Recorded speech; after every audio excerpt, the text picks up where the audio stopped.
Hello my dear students. तो यहाँ हम स्टार्ट कर रहे हैं आपकी MP board book science chapter 3 synthetic fibres and plastics. Okay, तो ये है हम पेज नंबर 32 में और ये है हमारा फर्स्ट पार्ट वीडियो एक्सप्लेनेशन का। ठीक है, तो चलिए देखते हैं क्या कुछ है हमारे चैप्टर्स में। जैसा कि नाम से आपको पता चल रहा है सिंथेटिक फाइबर्स एंड प्लास्टिक, तो इस चैप्टर में हम फाइबर्स के बारे में बात करने वाले हैं। किस तरह के फ़ाइबर के बारे में? सिंथेटिक फ़ाइबर के बारे में। फ़ाइबर आप लोगों ने क्लास 7th में पढ़ा होगा कि फ़ाइबर्स जो हैं वो दो तरीके के रेशे पाए जाते हैं, natural fibres and artificial fibres या सिंथेटिक फ़ाइबर्स। ठीक है, तो हम इसी सिंथेटिक फ़ाइबर के बारे में इस चैप्टर में बात करेंगे।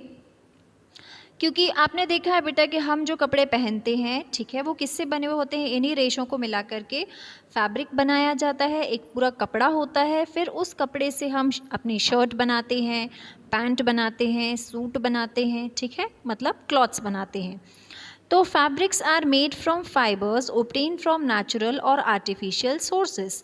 तो फैब्रिक्स जो है वो फाइबर से बनते हैं, रेशे रेशे करके एक बड़ा सा कपड़ा बनाया जाता है।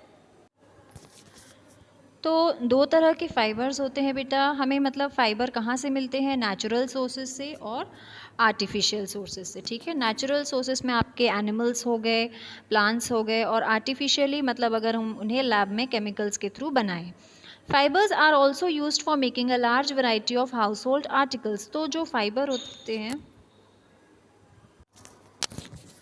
ओके, तो फाइबर्स जो है बेटा वो ना सिर्फ कपड़े, हम जो कपड़े पहनते हैं वो बनाने में इस्तेमाल होते हैं, बल्कि ये फाइबर्स आपके हाउस होल्ड आर्टिकल्स जो होते हैं, जैसे कि आपके कारपेट हो गया, आपका डोर मैट हो गया, आपके कर्टेन्स हो गए, कुशन कवर्स हो गए, बेड शीट हो गए, मतलब अगर हम लिस्ट बनाने में बैठें तो it will n number of items हम बना सकते हैं। ठीक है, तो इसी के अकॉर्डिंग यहाँ पर एक टेबल दी हुई है, आपको दिख रही होगी, नेचुरल एंड आर्टिफिशियल फाइबर्स की एक टेबल आपको दी हुई है।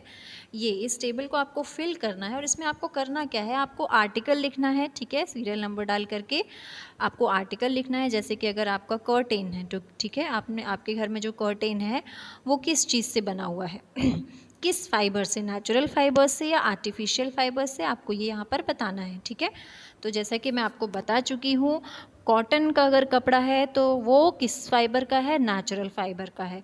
सिल्क का अगर कपड़ा है तो वो किस फाइबर का है? नेचुरल फाइबर का है, क्योंकि हमें सिल्क किससे मिलता है? सिल्क वॉर्म से मिलता है। ओके, और अगर सिंथेटिक कपड़ा है, ठीक है, जैसे टेरिकॉट है, रेयॉन है, नायलॉन है, तो ये सारे हमें केमिकल्स से बनाए जाते हैं लैब में, तो ये सिंथेटिक फाइबर्स है। समझ में आई बात सबको?